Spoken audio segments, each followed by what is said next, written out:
이 또한 지나가리라 그런 말이 있잖아요. 이 더위도 지나가겠죠. 네. 계속해서 바울의 행적을 살펴보고 있습니다. 바울을 신문하기 위해서 사내들인 공의회가 모였는데 예상치 않은 그런 분란이 일어났죠. 그것 때문에 별 결론 없이 그냥 끝이 나고 말았어요. 그날 밤에 그 안토니아 요새 차지찬 감옥에 있는 바울 곁에 예수님께서 찾아오셔서 서셨죠. 말씀을 건네시는데요, 담대하라. 네가 예루살렘에서 나의 일을 증언한 것 같이 로마에서도 증언하여야 하리라. 이렇게 말씀하셔요. 이건 사명에 대한 재인식이죠. 로마 선교에 대한 비전을 바울에게 재인식시키시는 겁니다. 이것이요, 그 유대인들의 집단 린치로부터 바울을 건져내신 이유이죠. 여러분, 스데반을 생각해 보세요. 스데반도요, 바울처럼 똑같은 상황에 직면했었습니다. 그도 예루살렘에서 붙들렸잖아요. 집단 린치가 가해졌죠. 사람들로부터 돌이 스데반에게 날라왔습니다. 하나님께서 스데반은 건져주지 않으셨어요. 바울처럼 천부장 보내서 거기에서 스데반을 빼내주시지 않으셨어요. 그냥 그 돌에 맞아 순교하고 말았죠. 근데 바울은 빼내주셨어요. 천부장을 급파해서 그 위기로부터 바울을 건져내신 거죠. 이유가 뭘까? 왜 스데반은 그냥 그의 생명을 받으셨고 그 영혼을 받으셨고 왜 바울은 생명을 연장시켜 주시는 걸까? 딱 하나죠. 사명 때문이죠. 스데반은 거기까지였습니다. 그에게 맡겨진 사명이요, 마지막 그 돌에 맞아 죽으면서도 의연하게 하나님의 영광을 드러내는 어떤 그 복음의 능력을 발휘하는 그 사명을 감당함으로 이제 그의 생이 끝나는 거죠. 근데 바울에게는 또 다른 사명이 있었던 것입니다. 바로 로마 선교에 대한 사명이었던 거죠. 그 사명을 위해서 천부장을 급파해서 바울을 빼내주신 거죠. 사명이 있는 자는 죽지 않는다. 우리는 그 사실을 다시 확인하게 돼요. 그리고 오늘 우리가 봉독한 이 본문에서는요, 이렇듯 하나님의 부르심을 따라 하나님의 사명의 길을 걷는 자에게 어떻게 하나님의 크고 놀라운 보호하심의 손길이 함께 하는지를 더더욱 분명하게 보여주는 장면들입니다. 오늘 한번요, 이 장면들을 좀 구체적으로 살피면서 우리 위에 드리워져 있는 하나님의 그 보호의 손길이 어떻게 크고 놀라운지를 함께 경험하는 그런 깨닫는 귀한 시간 되기를 소망합니다. 사내들인 공회가요, 별 소득 없이 끝났다라는 그 소식을 들었을 때 극도로 분개한 일군의 무리가 있었죠. 유대인들인데요, 이들은 바울에 대한 극도의 적개심을 품고 있었습니다. 바울은 마땅히 죽어 없어져야 할 죄인이라 여겼죠. 이들이요, 한데 모여 세력을 결집합니다. 바울을 죽이기 전까지는 먹지도 마시지도 않겠다 맹세해요. 여기 맹세하다에 해당하는 헬라어 원어는요, 저주라는 의미를 담고 있어요. 그러니까 스스로를 저주에 올가맨 거죠. 바울을 죽이지 않으면 나에게 저주가 임할 것이다 라고 그렇게 스스로를 저주에 올가매는 강력한 맹세를 했던 것입니다. 참 결기 있는 어떤 그런 모습이죠. 이들이 결단만 한 게 아니에요. 실제로 바울을 죽이기 위해서 구체적인 전략을 수립하죠. 이들이 당장 그 안토니아 요새로 잠적해 들어갈 수는 없어요. 거기는 로마 군인들이 진을 치고 있는 영내 아닙니까? 방법은 바울을 죽이기 위해서는요, 안토니아 요새에서 어떻게든 끌어내야 합니다. 근데 안토니아 요새에서 바울을 끌어낼 수 있는 유일한 방안은요, 사내들인 공회를 소집하는 거죠. 유야무야 끝났잖아요. 그래서 다시 신문해야 되겠다. 천부장에게 공회로 바울을 인도해 줄 것을 요청할 수가 있는 거죠. 지금 그래서 사내들인 공회와 결탁을 하는 것입니다. 천부장에게 그렇게 요청을 해달라. 그러면은 안토니아 요새에서 사내들인 공회가 소집되는 장소에 오기 전 그 어디에서 그 길 어간에서 우리가 바울을 낚아채겠다, 우리가 바울을 암살하겠다, 이런 구체적인 전략을 수립했던 것이죠. 이게 참 대단한 것은요, 여러분, 아무리 그 안토니아 요새에서 공회로 오는 길, 자기들의 어떤 영역이라고 하더라도요, 여기에는 상당한 희생을 감수해야 돼요. 천부장이 바울을 홀로 보내지는 않을 거라고요. 이미 유대인들이 어떻게 바울에게 집단 린치를 가했는지 그 현장을 목도했고요. 그 다음에 공회에 세웠을 때 공회가 나뉘어져서 바울이 그 사이에서 어떻게 찢김 당할 뻔했는지 그 현장을 목도했어요. 그러니 바울 혼자 내보낼 리가 없죠. 반드시 호위병을 붙였을 거라고요. 그렇기 때문에 그 중간 어디에서 바울을 낚아채기 위해서는요, 그를 지키고 있는 호위병들과의 한판 전쟁을 치러야 하는 거죠. 무력 충돌이 예상돼요. 그러다 보면은 누군가는 희생당할 수 있는 겁니다. 그걸 감수한 거예요. 그렇게까지라도 하면서 바울을 죽이겠다. 참 대단한 결기 어린 모습이에요. 이 대목을 보면서 보았던 영화의 한 장면이 떠올랐는데요. 안중근 의사의 행적을 다룬 영웅이라는 제목의 영화 있잖아요. 그 처음 시작 장면이 그렇게 시작하거든요. 단지 동맹을 맺죠. 그 약지, 새끼손가락 아예 한마디를 끊습니다. 그리고 그걸 가지고 그 피로 대한독립이라는 그 네 글자를 새겨놓죠. 거기에 안중근 의사를 포함해서 한 12명이 대한민국의 독립이 이루어지기 전까지는 내 생명을 바치겠다. 뭐 이런 서약, 그런 맹세를 하잖아요. 뭐 이들의 이 관계를 독립운동가들의 그 숭고한 결의와 비교하는 게 좀 그렇긴 하지만, 이들의 바울을 죽이고자 하는 그 결기만큼은 참 대단하다라는 그런 생각을 하게 됩니다. 그런데요, 이들의 이 결기 어린 관계에는 치명적인 오류가 있었습니다. 먼저는 이들의 바울을 향한 그 극도의 적대감이요, 사실에 근거하고 있지 않다라는 거예요. 이들이 왜 이토록 바울을 미워했는가? 왜 바울을 향하여 이토록 극도의 적대심을 품고 있었는가? 율법과 성전을 못 어겼다라는 사실 때문이었죠.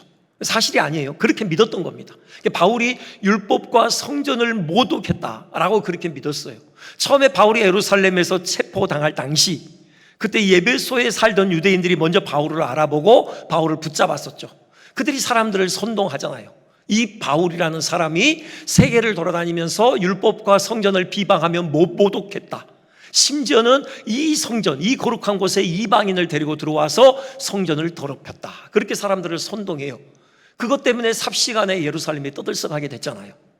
이 결의를 다진 이 결사대원들이요, 그 선동을 고지고대로 받아들였던 것입니다. 사실 그건 오해예요. 사실에 근거하고 있지 않아요. 바울이 이방인을 성전에 데리고 들어온 적이 없습니다.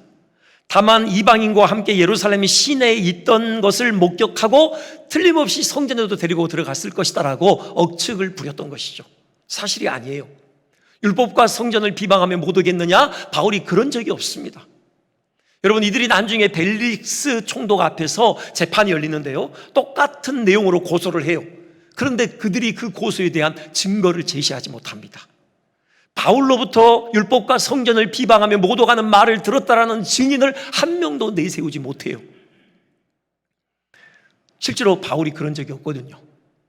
바울이 예수 그리스도를 구주로 믿은 것, 그것은 율법을 무시한 게 아니에요.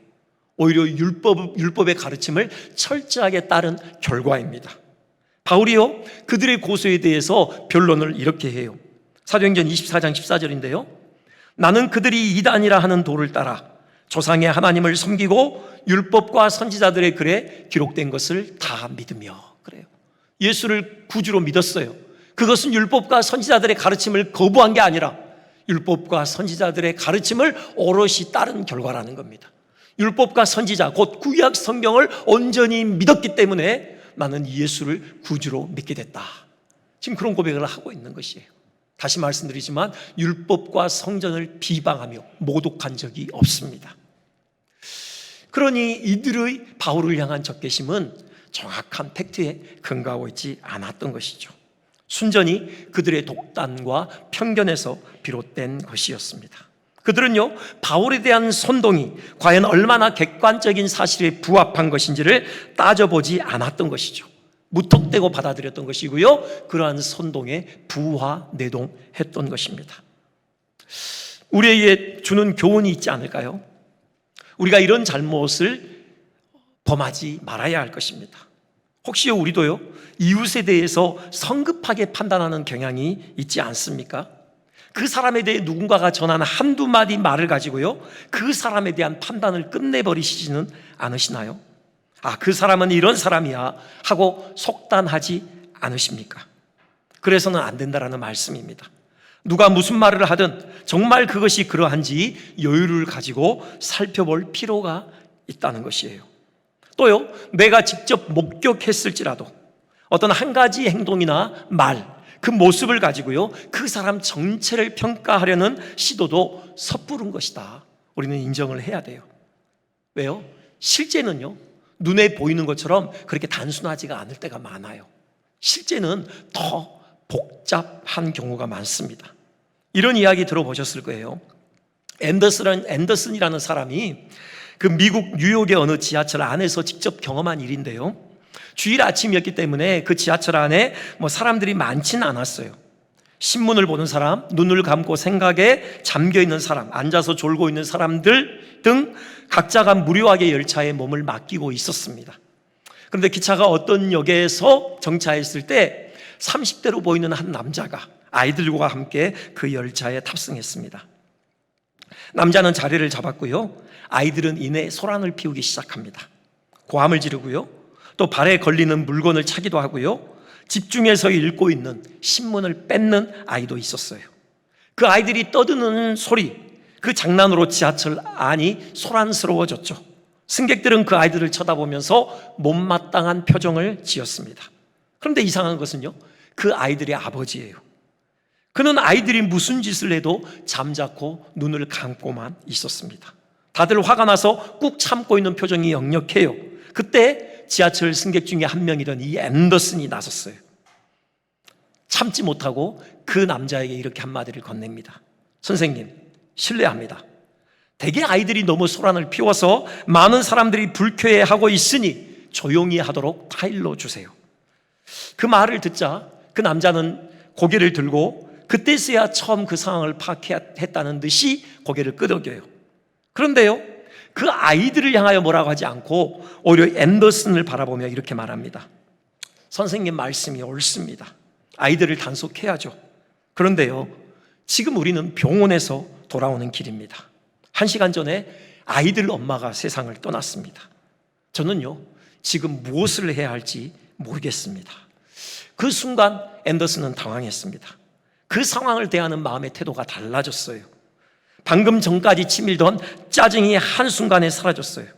오히려 그 남자의 심령 안에 있는 고통이 자기 가슴에 진한 아픔으로 전이되어 오는 것을 느꼈던 것이죠. 그래서 자기도 모르게 이렇게 말을 건넵니다. 선생님, 미안합니다.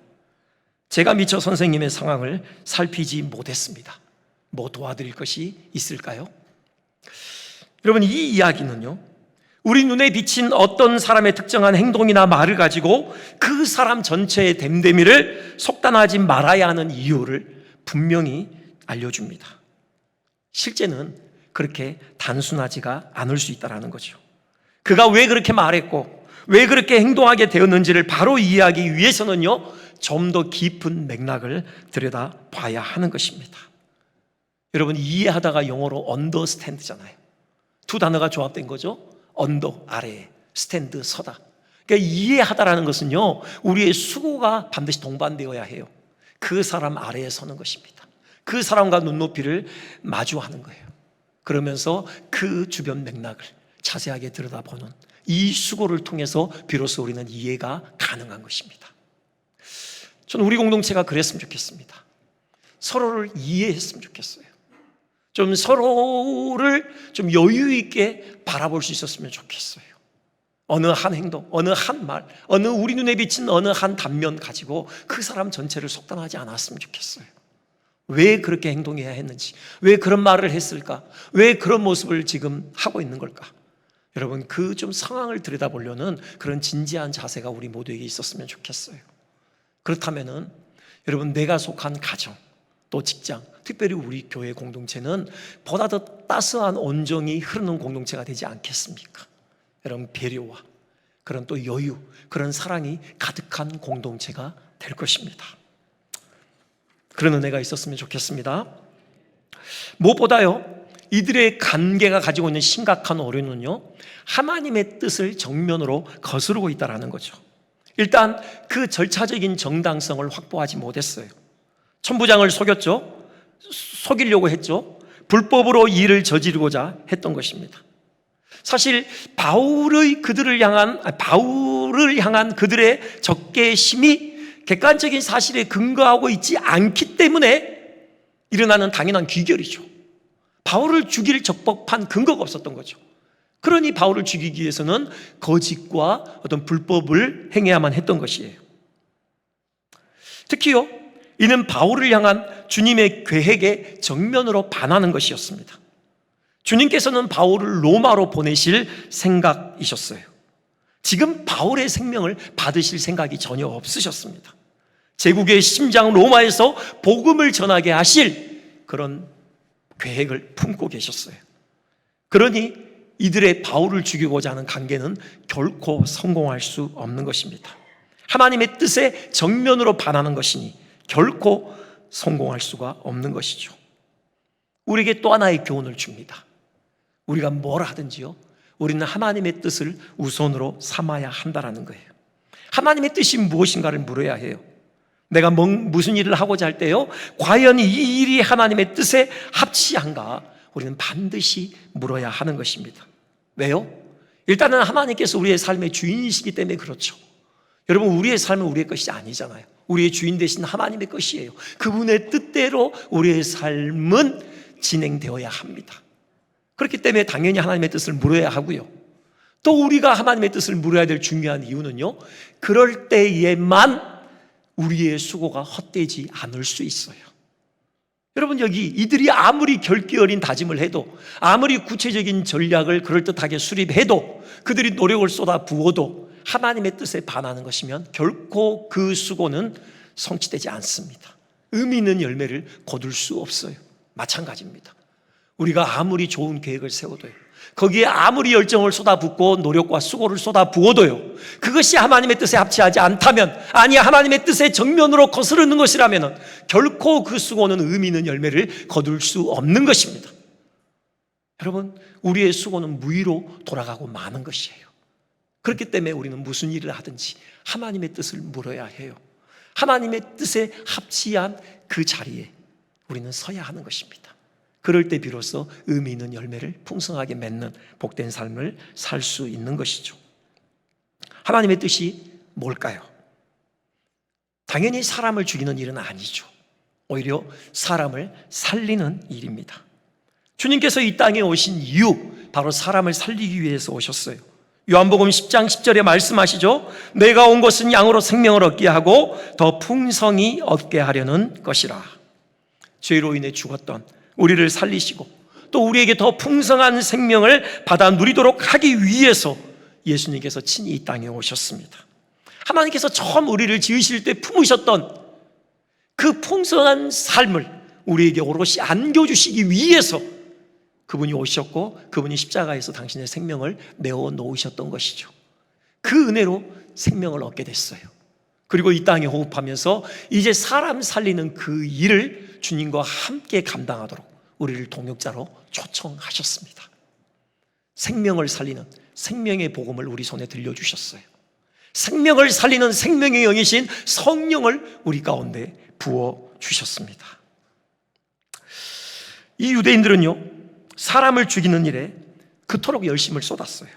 식음을 전폐했고 심지어는 로마 군인들과의 무력 충돌까지도 감수할 정도로 열심을 쏟았죠. 우리는 어떻습니까? 우리는 사람을 살리는 일에 그토록 열심을 쏟아붓고 있습니까? 이 말씀을 준비하면서 제 자신을 한번 돌아봤습니다. 특별히 저는 영혼을 섬기는 일을 직접적으로 감당하고 있는 사역자잖아요. 과연 이 사람들이 바울을 죽이기 위해서 이토록 열심을 쏟아부었듯이 나는 하나님의 뜻인 사람을 살리는 일에 얼마나 열심을 쏟아붓고 있는가 돌아봤어요. 이들이 식음을 전폐했다고 했잖아요. 나는 정말 영혼을 살리기 위해서 한 번이라도 금식해 본 적이 있나 한번 돌아봤습니다. 있긴 있더라고요. 제가 청소년부 사역을 할 때 그 청소년들 데리고 수련회장 가면요, 이게 한 끼 정도 금식하는 시간이 있습니다. 그 아이들을 위해서요. 정말 그 아이들이 그 수련회를 떠나기 전에 예수님을 만나야 되잖아요. 간절하게 눈물로 금식하며 기도했던 그런 순간들은 있더라고요. 뭐 꼭 금식 기도만 하라는 그런 의미는 아니죠. 제가 참 좋아하는 교수님 한 분이 계신데, 신학교 교수님이, 그분이 늘 하시는 말씀이 그거였어요. 금식하지 말고 고기 먹고 힘내서 열심히 기도해. 늘 그렇게 말씀하셨거든요. 저는 아멘으로 받았습니다. 네, 잘 먹고 힘내서 기도하자. 전 그런 주의이긴 한데요. 아무튼 중요한 것은 영혼을 살리기 위해서 여러분 얼마나 열심을 쏟아 부었는가라는 거예요. 얼마나 눈물로 그 영혼을 붙들고 하나님 앞에 나가서 씨름을 했는가, 얼마나 수고했는가, 얼마나 에너지를 쏟아 부었는가, 우리 한번 돌아보았으면 좋겠습니다. 영혼을 살리는 일, 그 일에 의미 있게 쓰임받는 우리 모두 되시기를 주님의 이름으로 축원드립니다. 여러분, 대단한 거 아니에요, 영혼 살린다는 게요. 여러분, 가정에서 주부로서 여러분에게 맡겨진 그 아이들을 최선을 다해서 양육하는 것, 그것이 영혼을 살리는 주님의 뜻이에요. 여러분, 그 아이가 성장해서 여러분 세계를 바꿀 수 있습니다. 바울처럼 여러분 세계를 다니면서 복음으로 세계를 뒤집어 놓을 수 있는 영적인 지각 변동을 일으키는 위대한 인물이 될 수도 있어요. 뭐 꼭 그렇지 않아도 좋아요. 여러분, 한 생명이 천하보다도 귀하잖아요. 우리 한 사람에게 집중하자고요.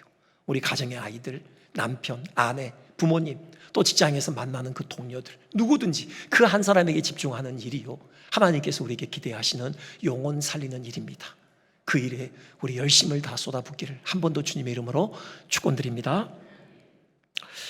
당연히 하나님께서 이들의 관계에서 바울을 지켜내시죠. 이들의 관계가 수포로 돌아가게 하십니다. 하나님께서 이들의 관계로부터 바울을 지켜내시는 그 과정을 보면요, 정말 기가 막혀요. 극적입니다. 경이롭다라고까지 할 수 있어요. 일단은 이 관계가 탄로나게 하시는 것으로부터 본격적인 바울 구출 작전이 시작되죠. 이 일에 아주 의외의 인물을 사용하셔요. 16절 보면 이렇게 되어 있죠. 바울의 생질이 그들이 매복하여 있다 함을 듣고, 그렇게 되어 있습니다. 생질, 조카죠. 근데 원문에 보면은 바울의 누이의 아들, 그렇게 되어 있습니다. 여러분, 처음 접하는 소식이에요. 바울에게 친척이 있었답니다. 바울에게 누나가 있었고요, 그다음 그 누나의 아들, 조카가 있었어요. 지금까지는 한 번도 언급되지 않은 사실이에요. 근데 이번에 등장시키는 거죠. 사실 이 관계가 탄로나고 그것을 바울의 귀에 들려줄 역할을 수행할 인물들은 많이 있었어요. 유대인들이라고 다 바울을 적대했던 건 아니잖아요. 바울을 아끼고 바울을 사랑했던 유대인들도 많이 있었습니다. 야고보, 그 장로들, 그 바울에게 예루살렘의 성전에 올라가서 결례를 행하라고 조언했던 그들은 지금 뭐 하고 있습니까? 이 관계가 탄로나서 바울의 귀에까지 전해지도록 하시는데 사용했던 인물은요, 우리의 기대 밖으로 바울의 조카였습니다. 하나님께서 의외의 인물을 사용하셔요. 하나님은 얼마든지 이렇게 일하십니다. 우리를 보호하시고 지켜내시기 위해서, 우리를 통하여 하나님의 역사를 이루시기 위해서요, 누구든지 사용하시는 거예요. 전혀 뜻밖의 인물, 전혀 뜻밖의 환경을 통해서 하나님은 일하신다. 여러분, 그 사실을 기억하셨으면 좋겠습니다. 그 다음으로 전개되는 상황들도 극적인데요, 일단 바울이 백부장 중에 한 사람을 부르죠. 그러면서 이 청년을 천부장에게 좀 데리고 가라.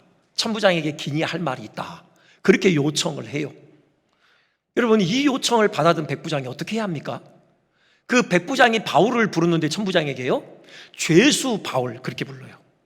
바울은 엄연히 로마 시민권자이지만 동족 유대인들에게 고소를 당한 죄수의 신분이죠. 아직 죄가 확정되지 않은 미결수였습니다. 죄수예요.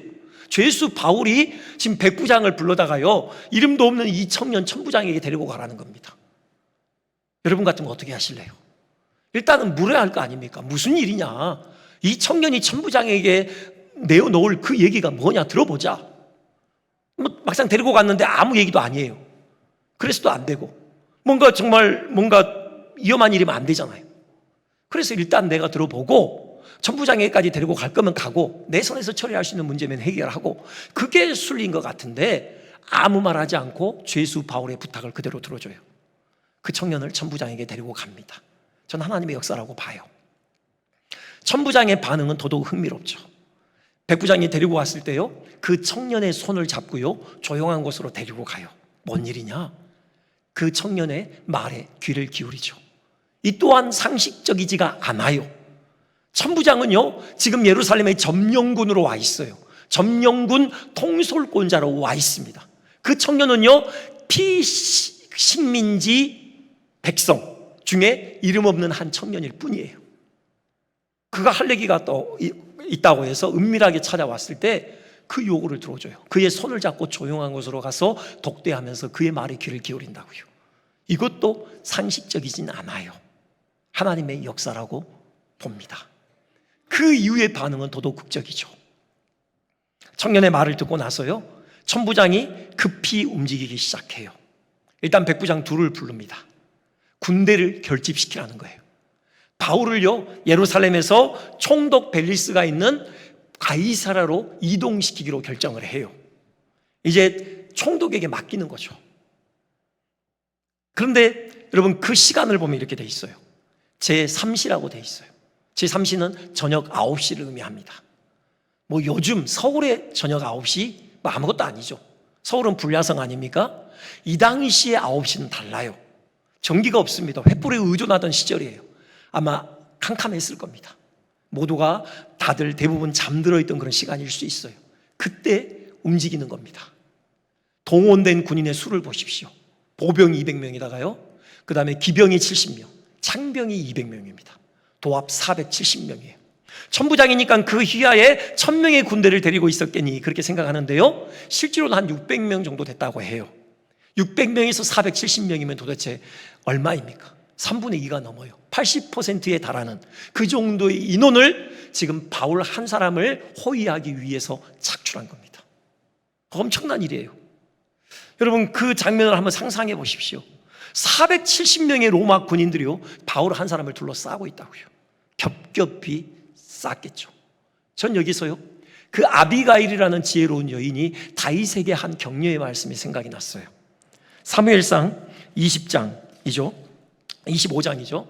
25장 보면 이렇게 되어 있죠. 29절에 쭉 그 아비가일이라는 여인이 다윗을 격려하는데요, 당신을 죽이려고 원수들이 사방에서 이렇게 쳐들어올지라도 하나님께서 당신을 생명싸개 안에 싸서 보호하실 것이다, 뭐 이런 내용이에요. 지금 바울이 딱 그렇잖아요. 로마 군인 470명으로 바울을 겹겹이 둘러싸게 하신 겁니다. 생명싸개 안에 싸서 바울을 보호하고 계시는 거예요. 여러분, 이 대목에서 또 하나 연상되는 시편 기자의 노랫말이 있습니다. 시편 23편 5절이요.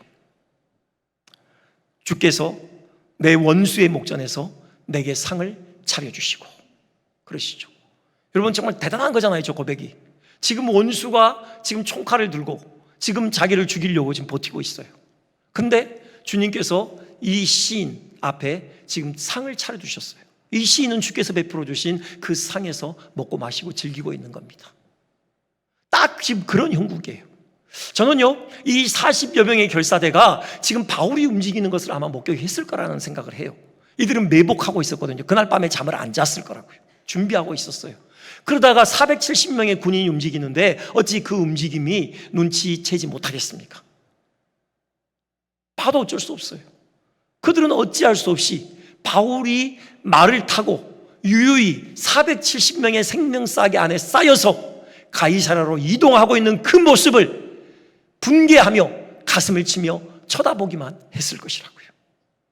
주께서 내 원수의 목전에서 내게 상을 차려주시고, 그 바울의 원수의 목전에서 바울로 하여금 마치 상에서 먹고 마시게 하는 것처럼 그렇게 바울을 이동시키고 계시는 것이죠. 20년 동안 바울이 선교 여행을 다녔습니다. 아마 지금 이 여행이 바울이 경험한 최고로 안전하고 최고로 편리한 여행이었을 것이에요. 바울은 움직이는 내내 뭘 생각했을까요? 그 전날 밤에 그의 곁에 서셔서 그에게 건네신 주님의 말씀이 생각났겠죠. 담대하라. 네가 예루살렘에서 나의 일을 증언한 것 같이 로마에서도 증언해야 하리라.